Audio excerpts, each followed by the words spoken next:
हो तो इश्क का मतलब समझ में आएगा। इश्क हो तो इश्क का मतलब समझ में आएगा। अरे उनका रुतबा जाहिलों की कब समझ में आएगा।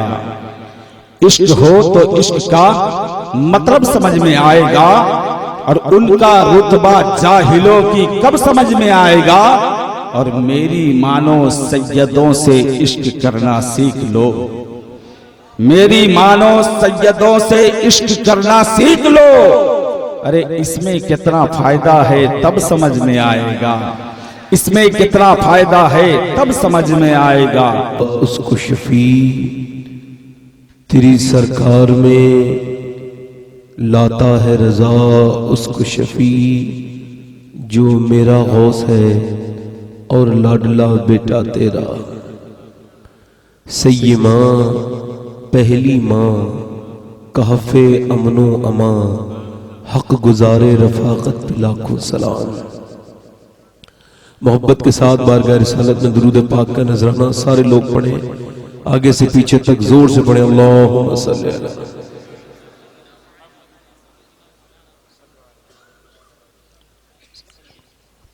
बाद हम दुरूद लायक ताज़ीम तकरीम मिंबर शरीफ पर जलवा फरमा मेरे मामी की जीनत और रौनक मोअज़्ज़ज़ उलमा शोरा सामीन व सामियात, अस्सलामु अलैकुम व रहमतुल्लाहि ताला व बरकातहू। कैसे हैं आप लोग? खैरियत से हैं? जोर से कहें अल्हम्दुलिल्लाह। हर हाल में अल्लाह का शुक्र अदा किया करो और अल्लाह ही के सामने अपनी बातें कहा करो। जब कोई तुमसे कोई पूछे क्या हाल है तो ये कहा करो हर हाल में अल्लाह का शुक्र है ना। मेरे बाद आपने नातें सुनी है। अब्बास नूरी साहब हावड़ा से तशरीफ लाए हैं। हमारे भाईजान ने बड़ा अच्छा नात पढ़ रहे थे और अल्लाह इनकी आवाज़ में बरकतें अता फरमाए। बड़ा अच्छा लबो लहजा था और नात को नात के पैराए में पढ़ रहे थे। खुशी होती है इस तरह के लोगों को देख करके। अल्लाह आप सबको खुश रखे, आसानियों में रखे। मुझसे आज एक तकरीर की फरमाइश हुई है तो, और जो तेरी याद से गाफिल है या गौस, वो जिक्रुल्लाह से गाफिल है या गौस। जो तेरी याद से जाहिल है या गौस, वो जिक्रुल्लाह से गाफिल है या गौस।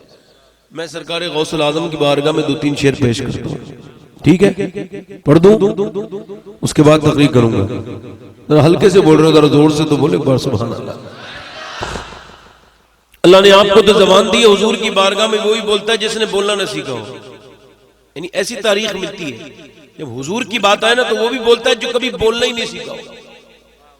एक सांप बकरी चरा रहे हैं और बकरी चराते चराते उनकी बकरी पे अचानक अटैक किया एक भेड़िए ने और एक बकरी उठा के ले गया। अब भेड़िए की तो वो ग़िज़ा है ना, तो ये पीछे पीछे दौड़े। ये बड़े जिद्दी थे। इन्होंने उसके मुंह से जो है ना वो बकरी छुड़ा ली।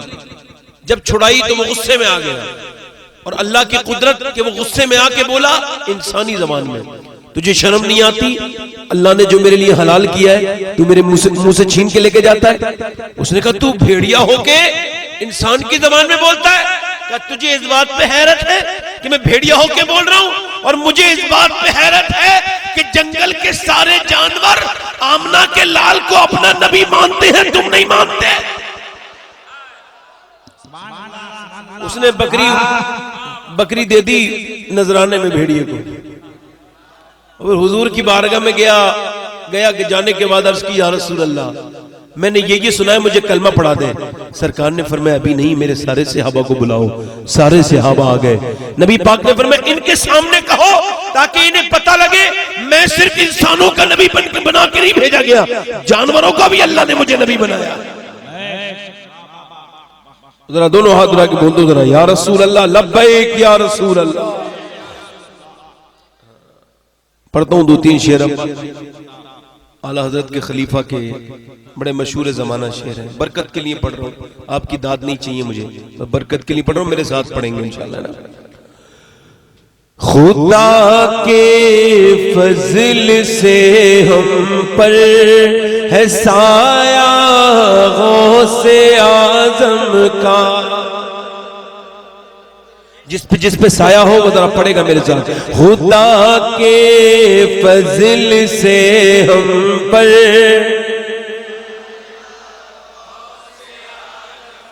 अर्ज की गई गौसुल आजम से, हुजूर पूरी दुनिया में तो आपके मुरीद हैं, तो आपका उनसे कांटेक्ट कैसा है? फरमाया जैसे जमीन से आसमान का ताल्लुक है, जैसे जमीन पे आसमान झुका हुआ है वैसे ही मेरा साया मेरे गुलामों पर है।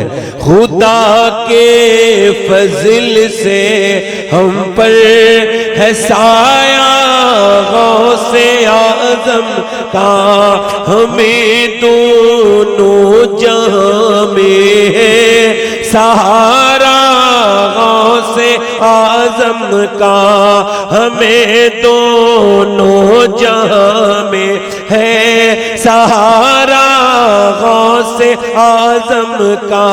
हमारी लाज किसके हाथ है बगदाद वाले के, हमारी लाज किसके हाथ है बगदाद वाले के। मुसीबत टाल देना काम किसका गौसे आजम का, मुसीबत काम किसका। अरे बड़ी मेहरबानी, पढ़ो। मुसीबत टाल देना काम। और शेख अब्दुल हक मुहद्दिस देलवी जो कि 600 साल पुराने बुजुर्ग हैं, उन्होंने अपनी किताब में लिखा है, वसीयत में अपने मुरीदों से कहा था मेरे कफन पे वही 3 नाम लिखना जो मेरे बाप के लिखे गए थे। कहा हुजूर कौन कौन से नाम? कहा एक अल्लाह का नाम, एक उसके रसूल का नाम, और एक मेरे शेख अब्दुल कादिर जिलानी का नाम।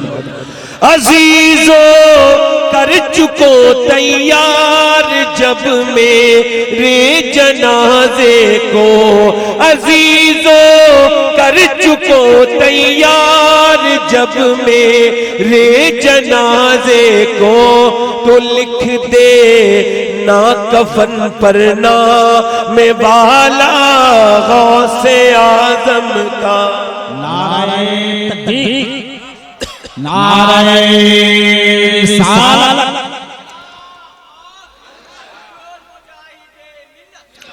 और मोहम्मद बाला उसी तरह से वलियों में है रुतबा गौसे। पीछे वाले भी जरा, उसी तरह से वलियों में है रुतबा। और फरिश्ते कब्र में जब मुझसे पूछेंगे तो कह दूंगा। वो धोबी कह रहा था मैं गौस पाक का धोबी हूं। पूछा गया गौस पाक से, हुजूर ये वो आपका धोबी इतना ना समझता? उससे पूछ रहे थे तेरा रब कौन है, और वो कह रहा था मैं धोबी हूं, तो क्या आपका धोबी इतना ना समझता? पर मैं ना समझ नहीं था। फिर तब वो फरिश्तों से ये कह रहा था मुझसे क्या सवाल करते हो, तुम मुझसे क्या पूछते हो?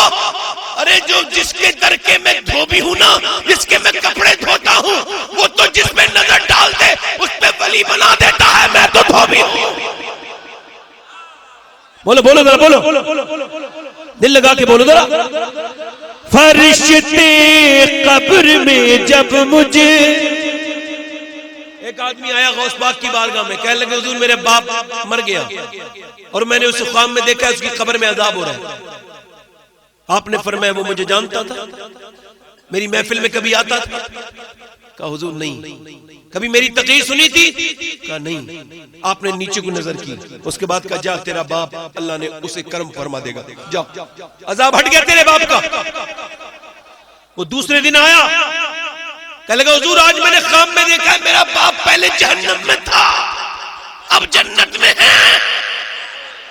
गौस पाक ने फरमाया हाँ, मैंने जब तेरे बाप के लिए रब की बारगाह में दुआ की तो मुझे बताया कि एक बार तेरा बाप इधर से निकला था और वो मुझे देख के मुस्कुराया था, तो मैंने दुआ की है मेरे रब उस आदमी को बख्श दे, मगर तेरा बाप ज्यादा गुनहगार था, मैं ज्यादा रोया, मैं ज्यादा अल्लाह की बारगाह में गिड़गिड़ाने लगा।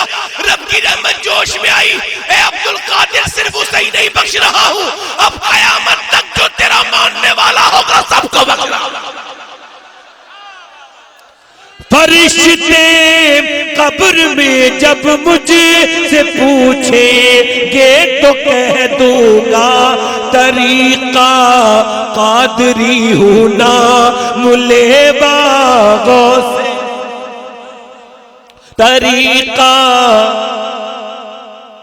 नाम ले। आला फरमाते सितमखोरी वहाबी रावजी की कि हिंदू तक तेरा कायल है आवाज। आखिरी शेर पढ़ता हूं। ये कैसी रोशनी देखी है मैदाने कयामत में, ये कैसी रोशनी देखी है मैदाने कयामत में, नकाबे रुख उठा है आज किसका गौसे, और जमीले कादरी सौ जान से कुर्बान मुर्शिद पर बनाया जिसने मुझ जैसे को बंदा।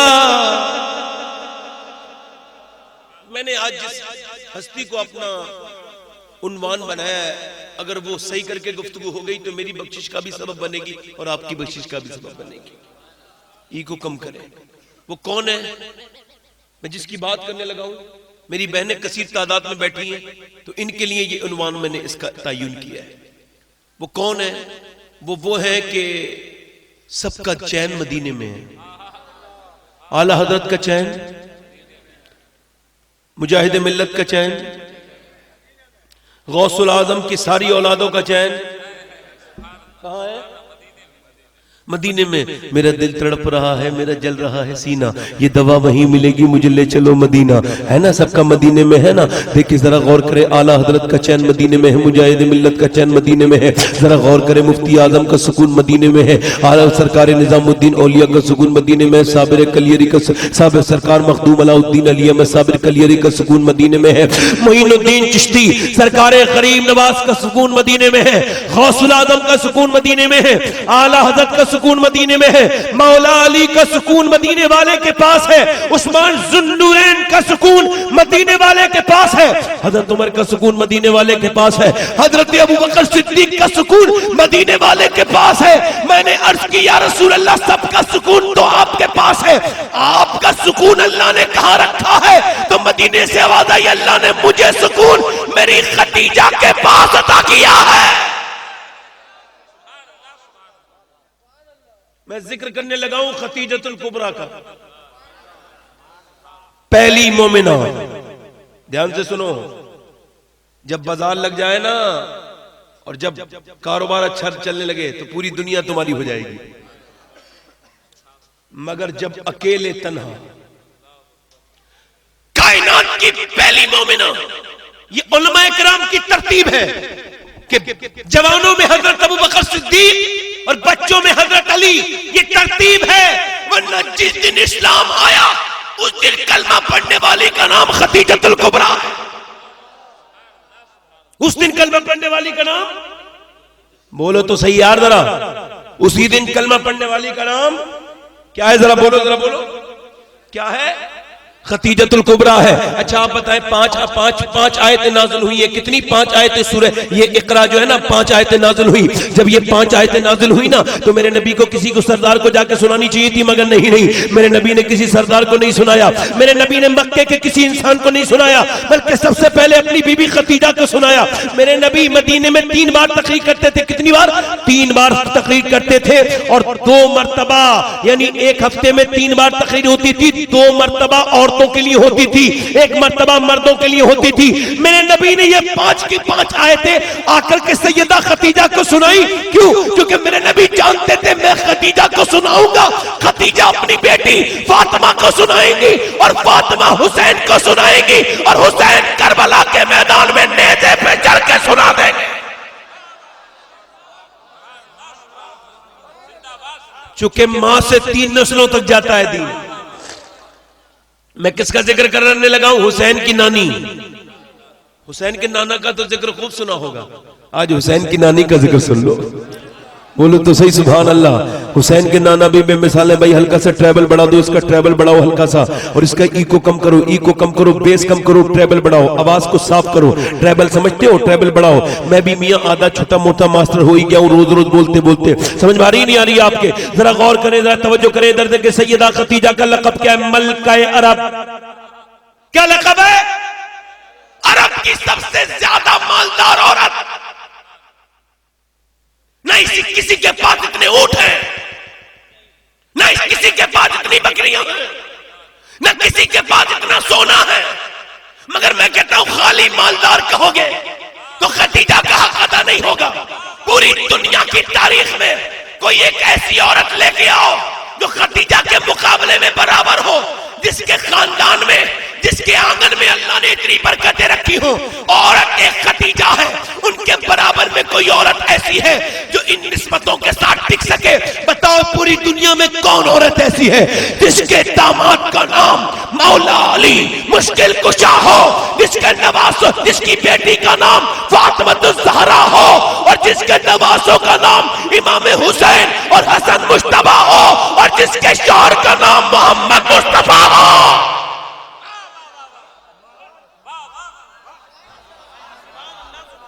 है कोई? बोलो तो सही। अरे है कोई ऐसा जैसा खतीजतुल कुबरा है? मगर आप बताओ जिक्र होता है उनका?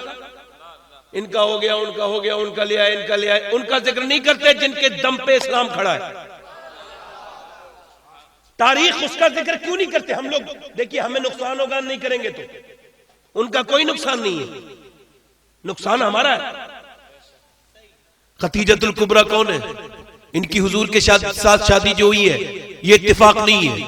इत्तेफाक क्यों? क्योंकि मेरे रब ने अपने हबीब को रिश्तेदार भी चुन चुन के दिए और यार भी चुन चुन के दिए। न यारों का जवाब है, न रिश्तेदारों का जवाब है। जरा तवज्जो तो करें। मैं खतीजतुल कुबरा की एक फजीलत और बयान कर दूं जो और तमाम उम्महात में अफजल है। जरा गौर करें। हुजूर की 38 साल शादीशुदा जिंदगी है। कितनी? 38 साल हुजूर शादीशुदा जिंदगी में रहे। कितने साल? और 11 बीबियां, और 11 बीबियों में सुने 10 बीबियों के साथ 13 साल रहे हैं, और अकेले मेरी मां खतीजतुल कुबरा के साथ 25 साल रहे हैं। 25 साल रहे हैं यार। 25 मिनट अगर कोई हुजूर की बारगाह में रह लेना कलमा पढ़ के, तो कोई गौस, कोई कुतुब, कोई अब्दाल उसकी बराबरी नहीं कर सकता। तो जो 25 मिनट वाले की बराबरी नहीं कर सकता, तो वो खतीजा की बराबरी कोई कैसा करेगा जो 25 साल रही है। आज मेरा दिल सुनाते हुए उछल रहा है और आपका सुनते हुए उछल रहा होगा। वासिफ अली वासिफ ने कहा है अगर अपनी औकात देखनी है तो ये देखो अल्लाह तुमसे काम क्या ले रहा है। तो अल्लाह हमसे काम ये ले रहा है कि हम हर रात हुजूर के घर वालों का जिक्र करते हैं। अल्लाह इसे कबूल कर ले। आप सुन रहे हो, ये आपका नसीब है। देखो आप आए नहीं हो, अल्लाह ने आपको तौफीक दी है। मेरी बहनें जो बैठी हैं ये आई नहीं है, इन्हें रब ने करम किया है। खतीजतुल कुबरा की शादी हुजूर के साथ ऐसे ही नहीं हुई, ये इत्तेफाक नहीं है। शेख मुहक्किक शेख अब्दुल्लाह अहमद देलवी इरशाद फरमाते हैं, उन्होंने लिखा कि सैयदा खतीजतुल कुबरा बयान करती हैं कि काबे में मेला लगता था। क्या लगता था? बोलो। मेला लगता था। एक साल में एक बार मन लगता था, सिर्फ औरतों का मेला, उसमें कोई मर्द नहीं शामिल होता था। फरमाती एक बार जब मेला लगा तो मैं थी, तो एक आदमी आया। फरमाती एक आदमी आया, उसके बाल बिखरे हुए थे और वो कोई आम आदमी लगता था, मगर किताब बड़ी मोटी उसके पास थी, पुरानी किताब। वो आया तो औरतों ने उसे धक्का दिया। तू क्यों आया यहाँ पर? यहाँ तो कोई मर्द नहीं आता, तू कैसे आया है? कहते वो धक्का खाते खाते काबे की दीवार तक पहुंच गया और उसने अपनी किताब खोली और कहने लगा तुम मुझे धक्का देती हो, मैं तुम्हें खुशखबरी सुनाने आया हूं। सुनो, अगर मेरा इल्म सही है तो कुछ दिनों के बाद इसी मक्के में अल्लाह का हबीब आएगा और तुम में से एक औरत ऐसी मौजूद है जो उनकी बीवी बनेगी। कहती खदीजतुल कुबरा, फरमाती खदीजतुल कुबरा सारी औरतें धक्का मार रही थी मगर सारी औरतें धक्का मार रही थी, मैंने तो उसे नजराना दे दिया। कहती मैं आई, मैंने उसे नजराना दे दिया और नजराना देने के बाद फिर मैंने जो है ना अपनी चादर फैलाई और फिर काबे की तरफ मुंह करके कहा, काबे के मालिक अगर तेरा हबीब यहीं आने वाला है तो खदीजा की झोली में उसकी मोहब्बत डाल दे। यार पहले लोग काबे जाते थे तो काबे पे जाकर के अपने गुनाहों को याद करते थे। मेरे शेख मुहियुद्दीन अब्दुल कादिर जीलानी बड़े पीर गौसुल आजम जब जाते थे मक्का शरीफ तो मक्के शरीफ की कंकरियों को उठा के चूमते थे। किसी ने पूछा है शेख गौसे आजम मक्के की कंकरियों को क्यों चूमते थे? फरमाते क्या पता किस कंकर पे मेरे नाना का पैर लग गया हो, किस कंकर पे मेरे हुजूर का पांव लग गया हो। यार हरम की जमीन है मगर आदमी क्या कर रहा है, वहां जाकर के तस्वीरें बनाने लगे हैं। अब तो ये तस्वीर बनाने की बड़ी बुरी आदत हमारे अंदर हो गई। हर जगह तस्वीर, काबे पे जाकर के ले सेल्फी लेके ये लाइव चलाने लगे। ये मुझे बताओ काबे पे जाकर के मैंने बूढ़े बूढ़े लोगों को देखा है कि मियां जब काबा इंसान देखता है ना, पूरी जिंदगी उसने दुआ मांगी थी मुंह मेरा काबे शरीफ की तरफ को, पूरी जिंदगी मुंह मेरा काबे शरीफ की तरफ को, मगर जब अचानक काबा सामने आता है ना तो फिर काबे पे पड़ी जब पहली नजर, काबे पे पड़ी जब पहली नजर, क्या चीज है दुनिया भूल गया। काबे की रौनक, काबे का मंजर, अल्लाहु अकबर अल्लाहु अकबर, देखूं तो देखे जाऊं बराबर, अल्लाहु अकबर अल्लाहु अकबर, भेजा है जन्नत से तुझको खुदा ने और चूमा है मेरे मुस्तफा ने ऐ संगे असमत तेरा मुकद्दर, अल्लाहु अकबर अल्लाहु अकबर। मियां जरा गौर करें, काबे के दरमियान जाकर के अल्लाह के वली मुकद्दस कांप जाते थे।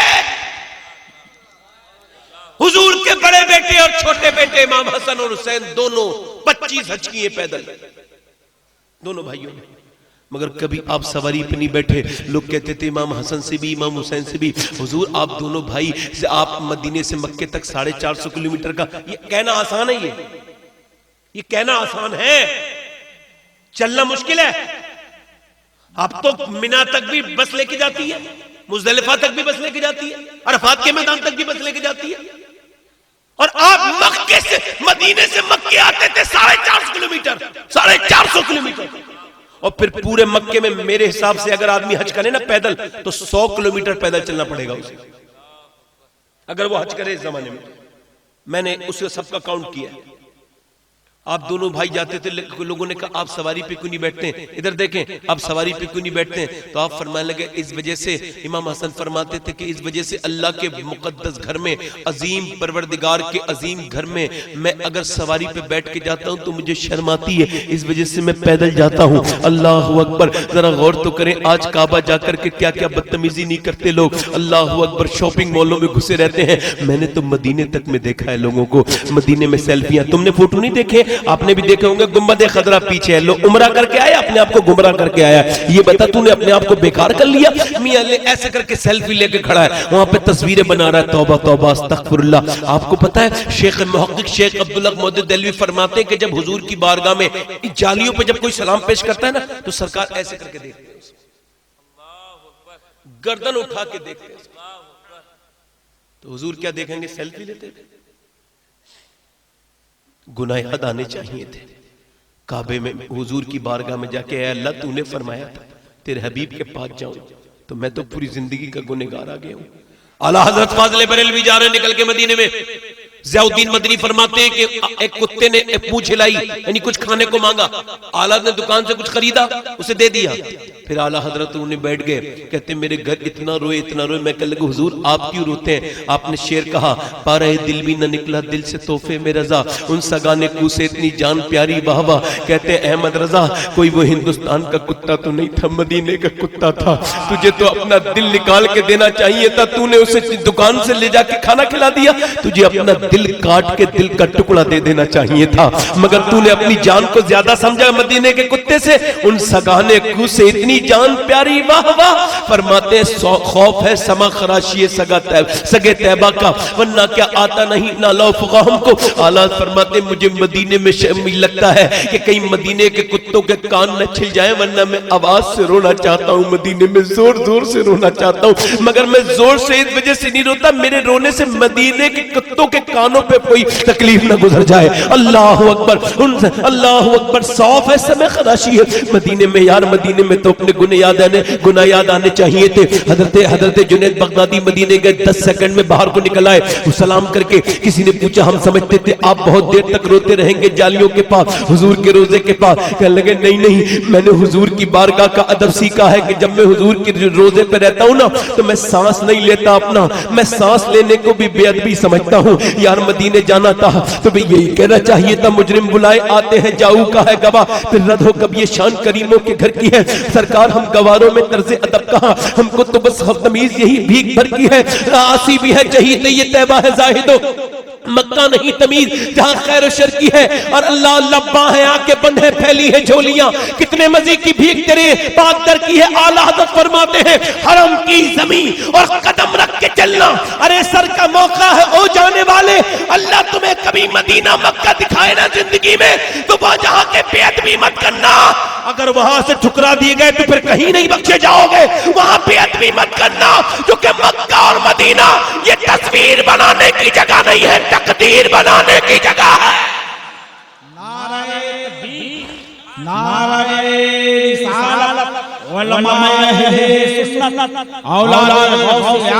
सैयदा खदीजतुल कुबरा बयान करती है, सैयदा खदीजतुल कुबरा बयान करती है कि मैंने दुआ मांग के जाके सो गई तो मैंने देखा मेरे ख्वाब में सूरज आया, सूरज ने पूरे घर को रोशन रोशन कर दिया। फिर मेरा ख्वाब खत्म हुआ तो मैं बरका बिन नौफिल के पास गई, मैंने कहा ऐसे ऐसे ख्वाब देखा है। उन्होंने कहा अगर तेरा ख्वाब सच्चा है ना खदीजा तो तेरे घर में अल्लाह का हबीब आने वाला है, जरा बोलो तो सही सुभान अल्लाह। कहती है मैंने ना मेरा वक्त गुजरता गया, कहते वक्त आगे बढ़ गया, मेरे बाप का इंतकाल हो गया, मेरे भाई का इंतकाल हो गया, सारी जिम्मेदारी मेरे ऊपर आ गई। फरमाती जब सारी जिम्मेदारी मेरे ऊपर आ गई तो मैंने अबू तालिब को बुलाया। मैंने कहा देखो मैं बेवा औरत हूँ और जनाब अबू तालिब आपसे ये अर्ज करने आई हूँ कि मैं बेवा औरत हूँ, मेरा आदमी मर चुका है, और मेरा बाप भी मर चुका है, मेरा भाई भी मर चुका है, मेरी कोई मदद करने वाला नहीं है। ये कुफ्फारे मक्का मेरे साथ धोखा करते, मेरी बकरी बेच देते और कहते वो खो गई, मर गई, और मेरा ऊँट गायब कर देते, मेरा पैसा गायब कर देते, वो मुझे परेशान कर रहे हैं, आप मेरे ऊपर मेहरबानी करें।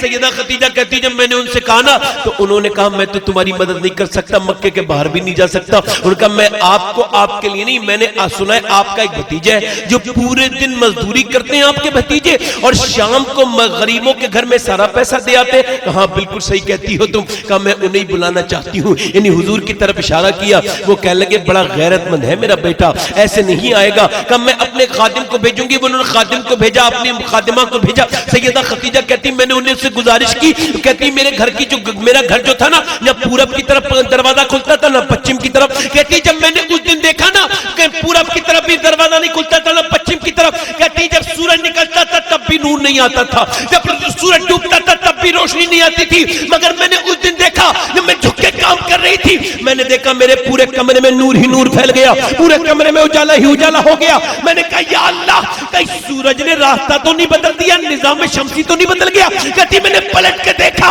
तो सूरज ने रास्ता तो नहीं बदला था, पर्दे के पीछे आमना का लाल खड़ा था और चेहरे की रोशनी से पूरा घर जगमग हो रहा। खुर्शीद था कि जोर क्या बढ़ के चमकाता बेपर्दा जब वो रुख हुआ। कहती इतना हसीन चेहरा मैंने कभी नहीं देखा, और वाकई में अल्लाह ने इतना हसीन किसी को बनाया नहीं। इधर देखो क्या मोहब्बत करते हो, इससे इस हसीन से उस हसीन से। सारे हसीन तुम्हें बर्बाद कर देंगे, कितनों को तो बर्बाद कर दिया, कितने रह गए उन्हें भी बर्बाद कर देंगे। ये जो मोहब्बत जिसे मोहब्बत कहते हो ना, ये मिल जाए तब भी आफत है, न मिले तब भी आफत है। ऐसी मोहब्बत मत करो जो मिल जाए तब भी बर्बाद, न मिले तब भी बर्बाद। मोहब्बत उससे करो जो मिल जाए तब भी आबाद, न मिले तब भी आबाद। यानी मिल जाए तो बिलाले आपसी बना दे और न मिले तो वैसे खन्नी बना दे। ऐसी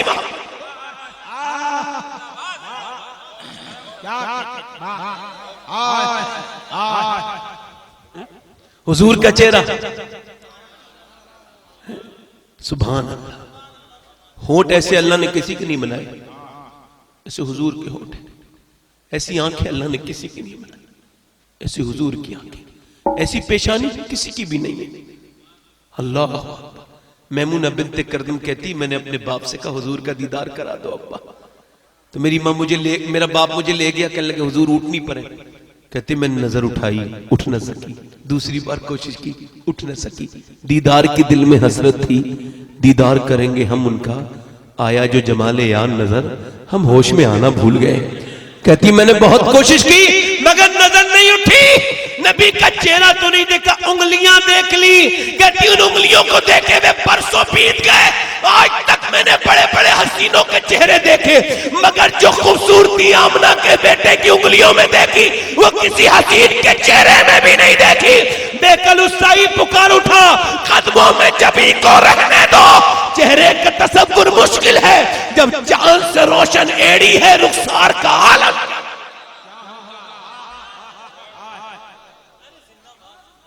सुभान अल्लाह बोलो ना यार। एक दिन हुजूर ने काली चादर ओढ़ ली, खादी चादर। अम्मी आयशा कहती काली चादर हुजूर ने ओढ़ी और मुझसे कहा कैसा लग रहा हूं, कैसा लग रहा हूं आयशा। हुस्न जब खुद नाज उठाने पे आ जाए, फरमाया बता कैसा लग रहा हूं आयशा।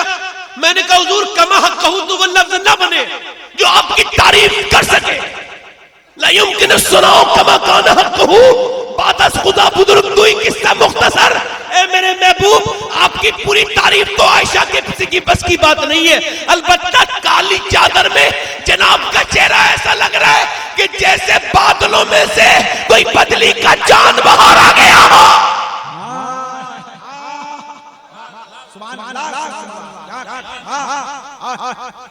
फरमाती सैयदा खतीजा मैंने हसीन बहुत देखे थे मगर ऐसा हसीन कोई नहीं देखा था। फिर जब उन्होंने गुफ्तगू शुरू की ना, कहती जब मैंने उन्हें और खासियत क्या देखी कि और लोग आते थे तो झांक झांक के देखते थे, देखते खतीजा कैसी है, मगर वो पहला इंसान देखा जिसकी नजरें झुकी थी। लुकमान हकीम ने अपने बेटे से कहा देख अपनी इज्जत अगर चाहता हो तो मैं 8 नबियों से मिलाऊं। कितने नबियों से?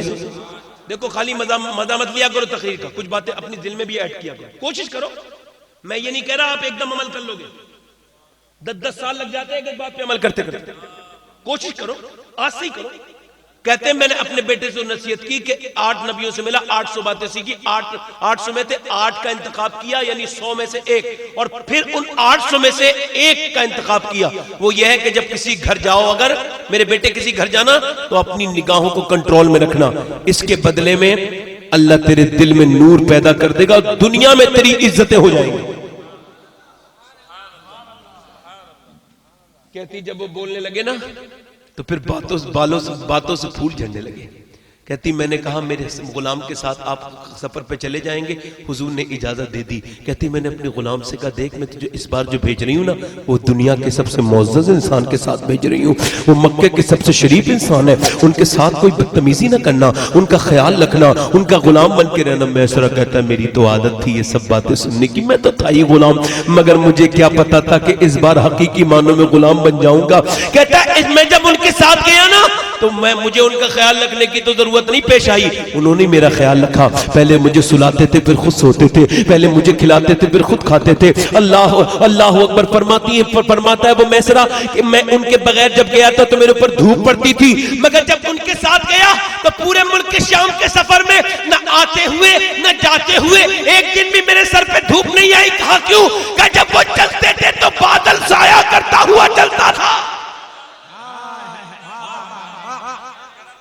वो कहता है मैसरा कि जब हम मंडी में पहुंचे तो मंडी वाले लोग कहने लगे झूठ बोलो, नबी पाक से कहने लगे झूठ बोलो। मेरे हुजूर ने फरमाया मैं झूठ नहीं बोलता। कहने लगे कसम खानी पड़ेगी, झूठी तभी फायदा होगा वरना नुकसान हो जाएगा। मेरे हुजूर ने फरमाया क्यों? कहा तुम्हें लात उज़्ज़ा की कसम खानी होगी। सरकार ने फरमाया मैं उन पत्थरों का तो नाम सुनना भी पसंद नहीं करता, मैं उनकी क्या कसम खाऊंगा, मैं सच बोलूंगा तो फिर नुकसान होगा। फरमाया नुकसान फायदा मेरे हाथ में है, मेरे हाथ में नहीं अल्लाह के हाथ में है। सरकार ने फरमाया मैं सच बोलूंगा, नबी मुख्तार कुल है जिसको जो चाहे अता कर दे। मेरे पैगंबर ने क्या इरशाद फरमाया, मैं सच बोलूंगा और नुकसान और फायदा मेरा रब अता करेगा। अब जरा गौर करें, वो वापस आ गए। मैसरा कहते जब हम मक्के वापस आए तो सैयदा खतीजतुल कुबरा ने मुझसे पूछा कितना फायदा हुआ। मैंने कहा मुझे आजाद कर दो खतीजा। कहा क्यों? कहा इस वजह से मेरा बाप भी मुझे कभी इतनी इज्जत न दे पाया, मेरी माँ भी मुझे इतनी इज्जत पूरी जिंदगी में न दे पाई जितनी एक सफर में मुझे आमना के लाल ने इज्जत दी है। कहने लगा मैं गुलाम, मगर मुझे उन्होंने इतना नवाजा है, पूरे सफर में एक दिन भी नहीं लगा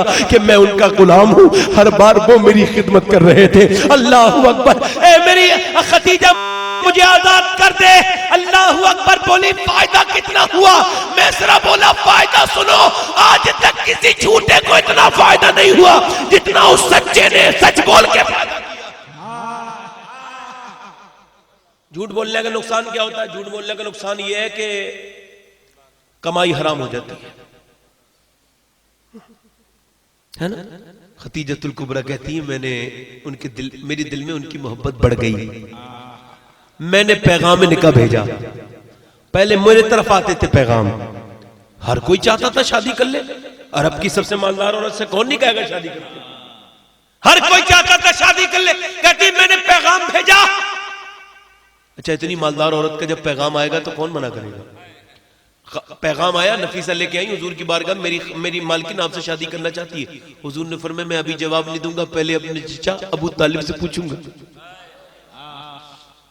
आजकल क्यों लड़के कहते नहीं माँ बाप की बगैर मर्जी की शादी करने में कोई मसला थोड़ी है। मैं कहा मसला तो कोई नहीं मगर हराम है। जैसे शराब पीने से नशा तो हो जाता है ना, तो निकाह करने से निकाह तो हो जाएगा, मगर हराम है, नापसंदीदा है।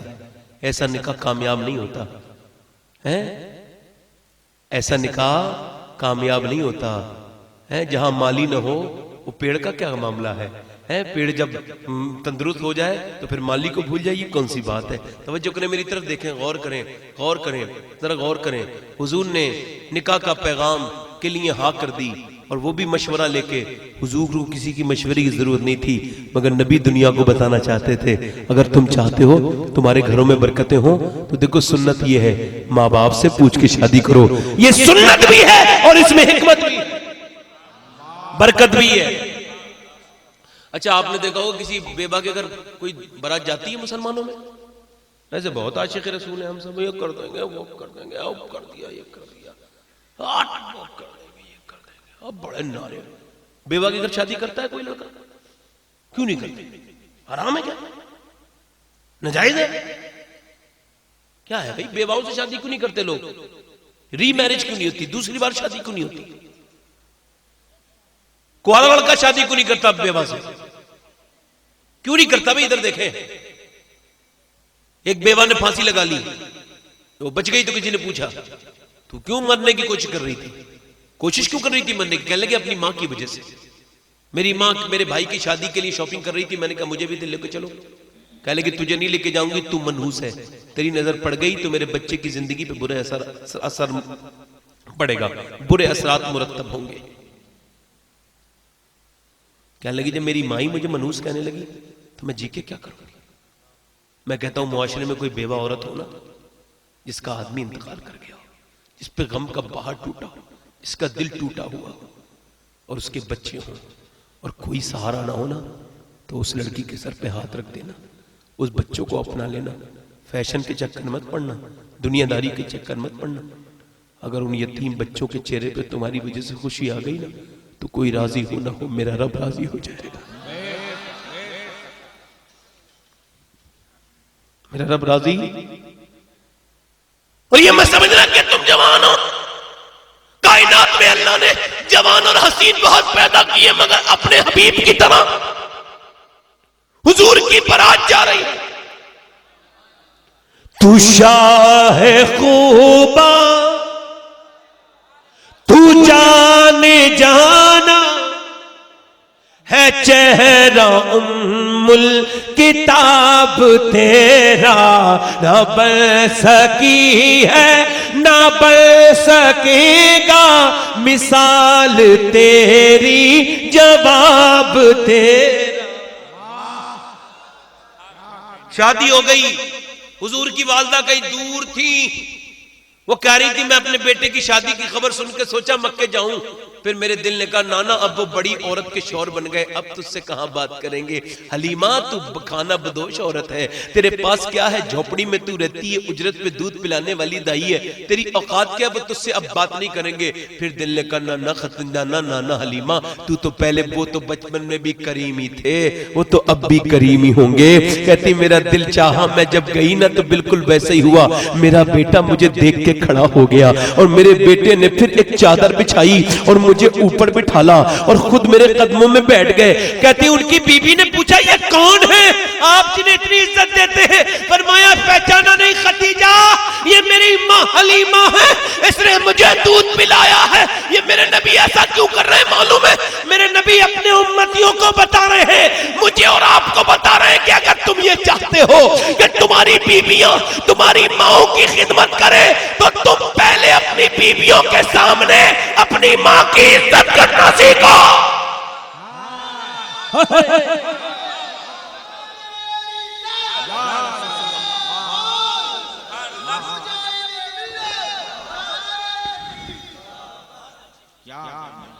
मगर आज आप अफसोस भाई, मैं आपको एक बात बताऊं भाईजान, आजकल मैं खुद मुआशरे में रहता हूं, मैंने ऐसी ऐसी औरत देखी है कि मेरा दिल नहीं चाहता इस घटिया मुआशरे में रहने का। दिल चाहता कहीं और जंगल में रहना शुरू कर दूं। कहीं अजाब क्यों नहीं आ रहा है इन लोगों पे, मैं तो ये सोचता हूं। एक औरत का मैंने नमाज जनाजा पढ़ाया, एक साहब कहने लगे सैयद साहब इसके लिए दुआ कर दो, ये बख्शी जाए। मैं तो दुआ कर चुका। कहने लगे स्पेशल दुआ करें। मैंने कहा क्यों?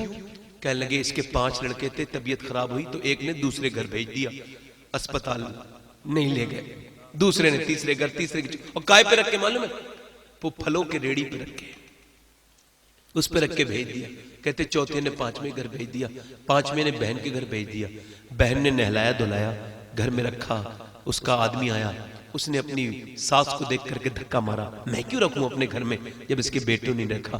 70-75 साल की बूढ़ी जमीन पे गिरी, नाक जमीन पे लगी, फट गया मुंह, और पूरा मुंह फट गया, दांत टूट गए उसके, और 1-2 घंटे के बाद वो गैरतमंद औरत इंतकाल कर गई, ये कहते हुए ऐसी औलाद से बे औलाद का रहना अच्छा है। यार जहां बूढ़ी माएं भीख सी तरह मांगती हो, मैं ऐसी दौलत पे लानत भेजता हूं जहां मां को मांगना पड़े। मां का तो सब कुछ है, दुल्हन नहीं आ गई, शादी हो गई, अब तुम भाई मेरे हो मैं तुम्हारी हूं, तो लानत किस पे? तेरे जैसी तो 3 और आ सकती हैं, मगर तू जिसके बारे में कह रही है उसके जैसी एक पूरी दुनिया में दूसरी नहीं मिलेगी। तू बकवास करती है, और तेरे दिन भी वो वक्त आने वाला है। तू इस बूढ़ी की क्या बेकदरी कर रही है, तेरा भी वक्त आने वाला है। ये बुजुर्ग है, इसकी 2-3 बातें बर्दाश्त कर ले, अल्लाह बरकतें देगा।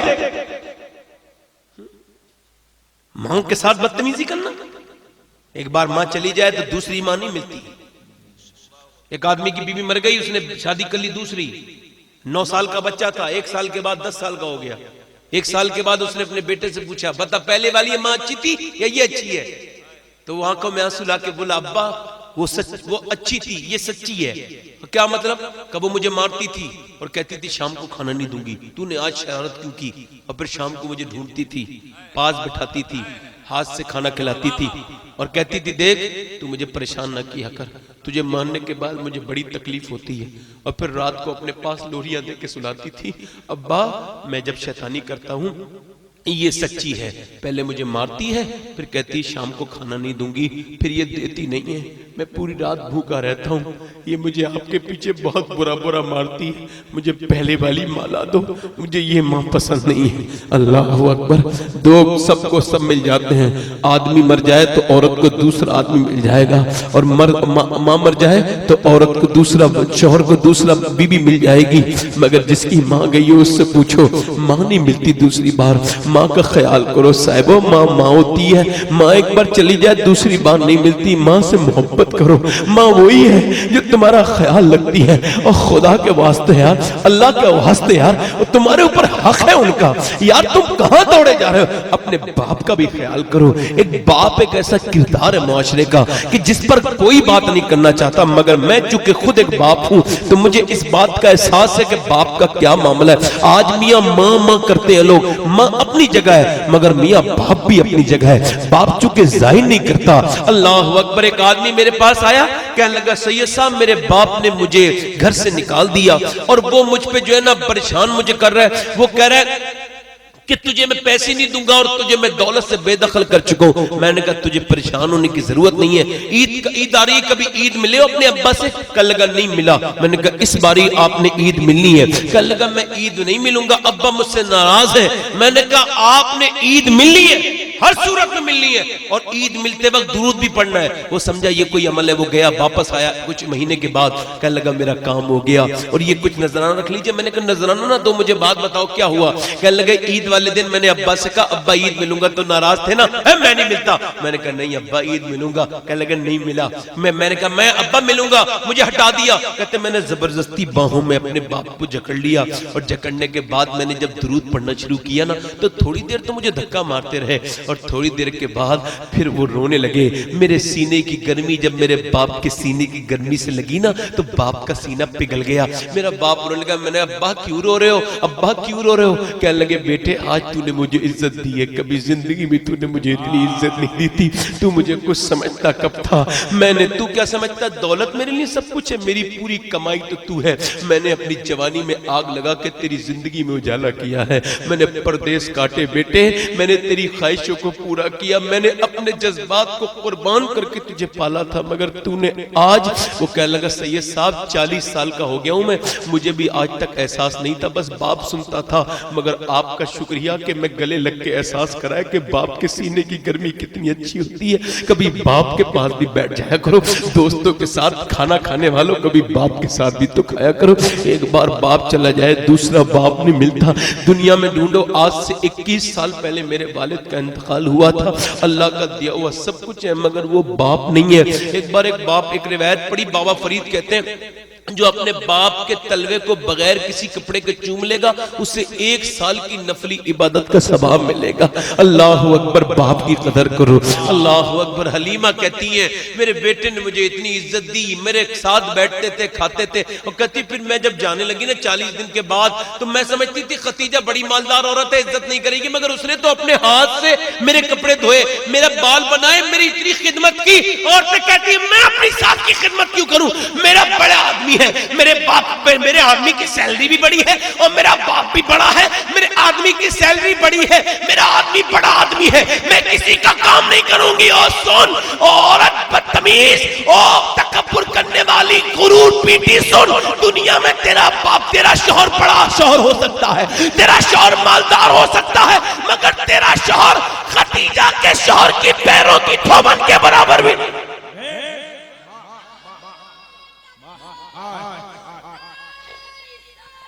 मोहब्बत पैदा करना। सरकार सैयदा शुक्रिया, बैठ जाए, थोड़ी लंबी बातें कर लेंगे। सैयदा आयशा सिद्दीका फरमाती कि हुजूर जब आराम करते थे किसी की हिम्मत नहीं थी हुजूर को उठा दे। कहती एक दिन हुजूर आराम कर रहे थे ना, दरवाजे पे दस्तक हुई, मैं गई, एक बूढ़ी औरत को पकड़ के लाए हुजूर, हाथ पकड़ के, फिर वो कुछ कहने लगी, मुस्कुराई तो हुजूर भी मुस्कुराए, फिर वो रोई तो हुजूर भी रोए। मैंने कहा हुजूर आप, और वो औरत गई ना, हुजूर ने चादर दे दी। मैंने कहा हुजूर ये कौन औरत है, आपसे ज्यादा कीमती किसी का टाइम नहीं, आपने इजाफी वक्त क्यों दिया। फरमाने लगे पहचाना नहीं, आयशा ये खतीजा की सहेली है, उसकी जिंदगी में आती थी। हमारे यहाँ तो यही झगड़ा है ना कि साले को इज्जत देनी चाहिए नहीं देनी चाहिए। मेरी बीबी का भाई है, कितनी बेइज्जती करते हैं कुछ कुछ लोग अपनी बीबी के भाई की, यार ये कितनी बदतमीजी है। वो भी कहती है तू मुझे 2 जोड़ी कपड़े कम बना दिया कर साल में, मगर मेरे बाप को, मेरे भाई को गाली मत दिया कर। और वो कहती है तू जो है ना, वो कहता है तू भी मेरी माँ की खिदमत कर दिया कर, थोड़ी मेरी माँ को गाली मत दिया कर, चाहे तू कपड़े मुझे खुद धुलवा ले, मैं खुद धो लिया करूंगा। अल्लाह अकबर। मगर हालात किस तरह के बने हुए हैं, आजकल कोई किसी की इज्जत नहीं करता। अम्मी आयशा फरमाती है कि मैंने एक दिन कह दिया तो मुझे गलती हो गई। अम्मी आयशा फरमाती गलती हो गई, मैं उसे गलती नहीं कहते हम लोग, वो उनकी खता है, हमारे लिए अता है। तो जो है कि नहीं। फरमाती है सैयदा खतीजा, अम्मी आयशा फरमाती है एक दिन हुजूर ने फरमाया खाना ज्यादा बना लो। मैंने कहा हुजूर किसके लिए। पड़ोस में खतीजा की सहेलियां आई हैं। मैंने कहा हुजूर आप क्या खतीजा का जिक्र करते हैं, उसे मरे हुए, उसका इंतकाल हुआ, उनका जमाना हो गया, बूढ़ी औरत थी वो, आपके निकाह में जवान औरतें, और आप उसका जिक्र क्यों करते हैं उनका खतीजा का। कहते हुजूर का चेहरा ऐसे हो गया जैसे वही आते वक्त होता था, बिल्कुल सुर्ख। मैं कांपने लगी, कहती है कांपने लगी, और कांपते कांपते ना हुजूर के चेहरे से इतने आंसू निकले, पूरा चेहरा भीग गया। मैं आगे बढ़ी, मैंने हुजूर के सामने बैठ गई। हुजूर ने फरमाया आयशा तुम आज के बाद ऐसी बात न करना, तुम मुझे उस वक्त मानती हो जब पूरे मदीने में लाखों लोग मुझे मानते हैं, और खतीजा मुझे तब मानती थी जब पूरे मक्के में कोई नहीं मानता था मुझे। पूछे। फरमाते एक दिन में आया, तवज्जो कहते कहते एक दिन में आया, जब मैं आया तो मेरी आंखों में आंसू थे। मेरी खतीजा ने, मेरी बहनें सुने इसे कहते हैं बीबी का किरदार। फरमाते मेरी खतीजा ने मुझे अंदर ले गई, कहा हुजूर आप क्यों रो रहे हैं, मेरे महबूब क्या हो गया, आप क्यों रो रहे हैं। सरकार ने फरमाया बात ये खतीजा, लोग मुझे गालियां देते हैं, मेरे पीछे पत्थर मारते हैं, आज तो दरवाजे तक गालियां देते हुए आए थे। फरमाती मुझे अंदर ले गई और मुझे एक गिलास दूध पिलाया और मेरा हाथ पकड़ के कहा मेरे महबूब आप देखना, चाहे खतीजा रहे न रहे मगर एक दिन वो आएगा, अल्लाह आपको बहुत इज्जतें अता फरमाएगा। फरमाते एक दिन मैंने कहा खतीजा कोई कलमा पढ़ने के लिए तैयार नहीं, कोई कहता है हम गुलाम हैं, कोई कहता है हमारे ऊपर कर्जा है, कोई कलमा पढ़ने के लिए तैयार नहीं। खतीजा लोग पैसे की बात करते हैं। सैयदा खतीजा ने कहा मेरी दौलत कौन से दिन काम आएगी। फरमाते पंडाल लगवाया, पंडाल में सोने की ढेरी इतनी ऊंची लगवाई कि मैं खतीजा को नजर नहीं आता था, खतीजा मुझे नजर नहीं आती थी। फरमाते मेरे आका फरमाते खतीजा ने ऐलान कर दिया ओ लोगों तुम पैसे से मत डरो, ए गुलामों तुम भी आओ और ए कर्जदारों तुम भी आओ, तुम्हारा कर्जा उतारना और तुम्हें गुलामी से आजाद करना ये खतीजा का काम है। तुम कलमा पढ़ लो, तुम्हें अल्लाह से मिला देना ये मोहम्मद मुस्तफा का काम है।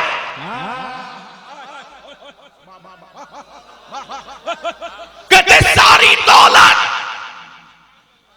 लुटा दी, सारी दौलत।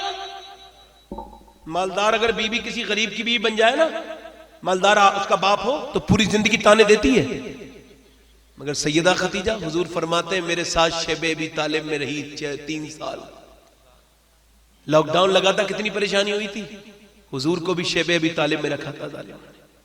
सरकार फरमाते मेरे बच्चे जब भूख से रोते थे ना तो पहाड़ों के दिल हिल जाते थे, मगर कुफ्फारे मक्का के ऊपर फर्क नहीं पड़ता था।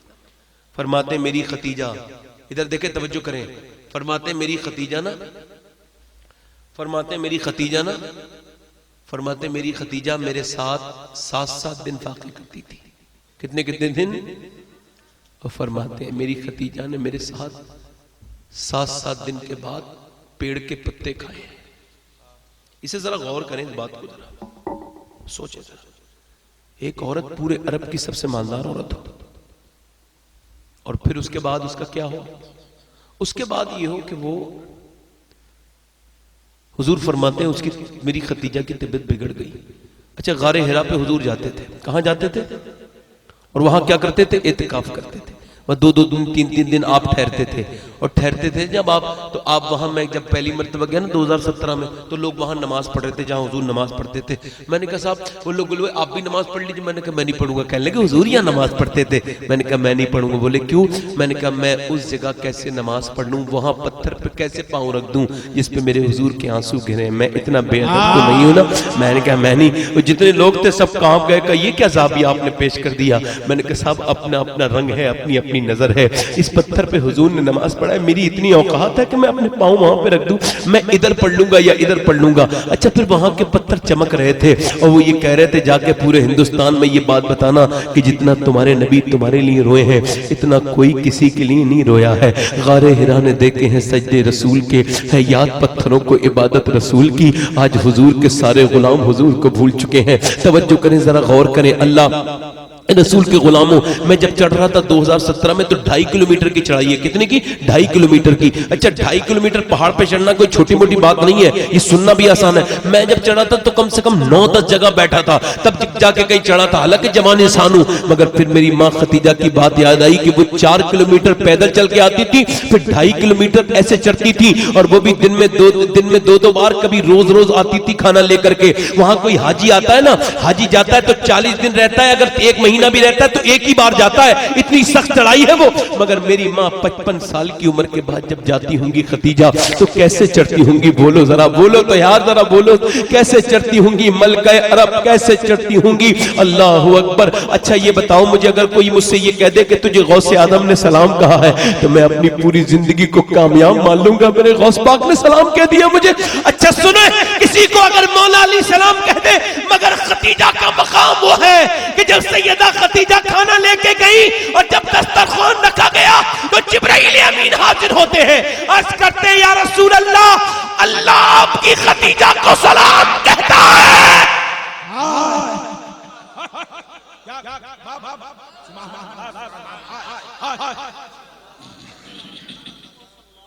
मेरा भी सलाम आप कह दे। जिब्रील अमीन ने कहा हुजूर मेरा भी सलाम सैयदा खतीजा से कह दे।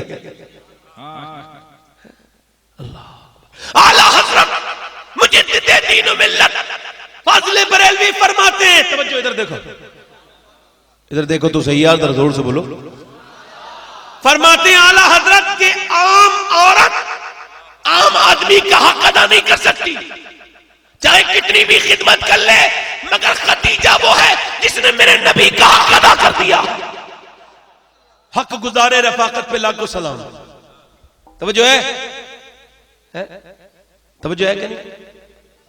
इधर देखें, सैयदा खतीजा का विसाल होने वाला। ए भाई कहां उठ रहे हो? ए भाई क्या मतलब सैयदा खतीजा का जिक्र हो रहा है, कम से कम पूरा तो सुन के जाओ ना भाई। हाँ, लोग गुटखा खाते हैं फिर थूकते हैं, मसाला खाते हैं फिर थूकते हैं, ऐसी चीज खाते क्यों जो थूकनी पड़ती है? ये सब कैंसर की तरफ ले जाती है चीजें। एक दो गुटखा खाने से कैंसर नहीं होता, वरना कौन खाता? 15 साल मेहनत करनी पड़ती है, तब कहीं जाके डॉक्टर कहता है लो भाई आपको कैंसर हो गया। तब कहीं मेहनत, इतनी मेहनत करनी पड़ती है ना। एक दो सिगरेट पीने से अगर दिल के बाल बंद होते तो कौन पीता सिगरेट? 20 साल की मेहनत शाका के बाद फिर कहीं दिल का दौरा पड़ता है, बोले लो भाई ये सिगरेट पीने की वजह से आपको ये मुबारक हो। इंसान इसी सेहत के लिए सब कुछ करता है, इसे ही बर्बाद कर लेता है। खुदा के वास्ते यार, सेहत है तो सब कुछ है। गुटखा बीड़ी सिगरेट छोड़ दो, ये सब चीजें अच्छी नहीं है, ये जहर खाना है। सैयदा खतीजा का विसाल होने वाला था। इधर देखें, सैयदा फातिमा से कहा जाओ अपने अब्बा को बुला के लाओ। अच्छा, हुजूर जब घर पे आते थे ना तो सलाम करते थे, अस्सलाम वालेकुम। सैयदा खतीजा कहती थी जाओ फातिमा अब्बा आए तुम्हारे, जब तक तुम हाथ पकड़ के अंदर नहीं लाओगी आएंगे नहीं। हुजूर उंगली पकड़ के अंदर को लाते थे। अब्बास भाई सुभान अल्लाह, अल्लाह आपको सलामत रखे, ये अहले बैत की मोहब्बत जो आपके दिल में है। तवज्जो देखिए, ऐसे करके लेके आई सैयदा फातिमा। अब्बा अम्मी बुलाती हैं। हुजूर जब गए ना तो सैयदा खतीजा लेटी थी। मेरे आका ने फरमाया खतीजा आज तक मैं आता था तुम उठ के इस्तकबाल करती थी, आज क्या हो गया? कहने लगी आका मेरी तबीयत ठीक नहीं है, मुझसे उठा नहीं जाता। आगे आके बैठे, क्या हुआ खतीजा? कहने लगे हुजूर मेरी तबीयत ठीक नहीं है, बस मैं आम औरत हूँ, बल्कि मैंने कोशिश तो की आपकी खिदमत करने की, मगर तू अमीर हरम मैं फकीर अजम, तू कहाँ मैं कहाँ, तू कुजा मन कुजा। या रसूल अल्लाह मैं खिदमत ना कर पाई होंगी आपकी, कोई गलती हो गई हो तो माफ कर दे। हुजूर ने फरमाया खतीजा कैसी बात करती हो, तुमसे मैं भी राजी हूँ, मेरा रब भी राजी है। खतीजा तुम मेरी दुनिया में बीबी हो, आखिरत में मेरी बीबी बनोगी। मैंने तुम्हारे महल जन्नत में मोतियों का देखा है बना हुआ, मेरे अल्लाह ने बनाया। कल हुजूर आज तक मैंने आपसे कुछ नहीं मांगा, आज मांगू?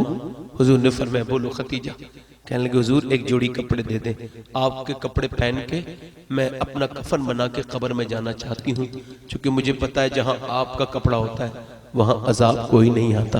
ये पहली मोमिना का अकीदा है। हुजूर ने फरमाया खतीजा तुम कपड़े की बात करती हो, तुम कहो तो अपनी खाल निकाल के तुम्हें दे दूं। फिर मेरे आका ने फरमाया, सैयदा खतीजा ने कहा हुजूर जरा अपना हाथ मेरे हाथ में दे दीजिए। हुजूर ने हाथ में दे दी। कहा क्यों खतीजा? का रब पूछेगा ना, मेरा अभी विसाल होने वाला है, अभी रूह निकलेगी मेरी, रब की बारगाह में पहुंचूंगी तो रब पूछेगा खतीजा दुनिया से क्या लाई है, तो कह दूंगी तेरे हबीब का हाथ अपने हाथ में लेके आई हूं। कहा हुजूर 4 बच्चियों में से 3 की तो मैंने कर दी शादी, मेरी फातिमा रह गई है, इसका ख्याल आप रखिए। 6 साल की सैयदा फातिमा को हुजूर की तरफ बढ़ाया, फातिमा तुम अब्बा का ख्याल रखना, अब्बा तुम्हारा ख्याल रखेंगे। अल्लाह अकबर। जब वो मोहसिना इस्लाम की रुखसत हुई है तो मेरे नबी मोटे मोटे आंसुओं से रोते हैं, अपनी बच्चियों को छुपाते हैं। अल्लाह अकबर। उस साल का नाम आमुल हुज़्न रख दिया। सैयदा खतीजा कभी इस्लाम लाने से पहले भी बेपर्दा नहीं हुई। कैसे होती उन्हें उनकी गोद में सैयदा फातिमा को जो खेलना था। हिजरत करके सैयदा फातिमा मदीने गई। तवज्जो, अपने अब्बा का ख्याल इतना रखा कि उम्मे अबीहा कहलाने लगी, अपने बाप की मां। मदीने के लोग कहते थे फातिमा ऐसे ख्याल रखती हुजूर का जैसे मां अपने बेटे का रखती है। मगर निकाह तो सबको ही करना है ना बेटी का। तो हजरत अबू बकर गए हजरत अली के पास, अली तुम रिश्ता लेके जाओ हुजूर की बेटी का, हाँ मेरा दिल करता तुम्हारा ही रिश्ता हुजूर कबूल करेंगे। क्योंकि हुजूर ने फरमा दिया बेटी तो फातिमा मेरी है, मगर रिश्ता मैं तय नहीं करूंगा, मेरा रब तय करेगा। दुनिया में कायनात में औरतें बहुत आई और आती रहेंगी लड़कियां, मगर ये सिर्फ मेरे नबी की बेटी है जो रहती तो मदीने में है, मगर रिश्ता मेरा रब इसका तय कर रहा। करम का मरकज अता सरापा जनाबे ज़हरा, जनाबे ज़हरा, नबी की सूरत, नबी की सीरत, नबी का नक्शा, जनाबे ज़हरा। हजरत अली कहते हैं मैंने कहा यार अबू बकर मेरे घर तो मेरा तो पास घर तक नहीं है, मेरा मैं तो मजदूर इंसान। कहने लगे नहीं मेरा दिल करता है तुम जाओ। कहते अली मैं ऐसे जाकर बैठ गया, मैंने अर्ज की या रसूल अल्लाह। हुजूर ने फरमाया क्यों आए वाली? कहने लगे हुजूर आपको देखने का जी करता था। कहा चलो ये तो ठीक है, मगर जो तेरे दिल में बात है ना जरा वो भी तो कह दे। कहने लगे अली मैं कांपते कांपते बोला हुजूर आपका सारा कर्म मेरे ऊपर है, मुझे मेरे बाप से लेकर आपने मुझे पाला, सारे मेरी जिंदगी पे एहसानात आपकी, एक एहसान और कर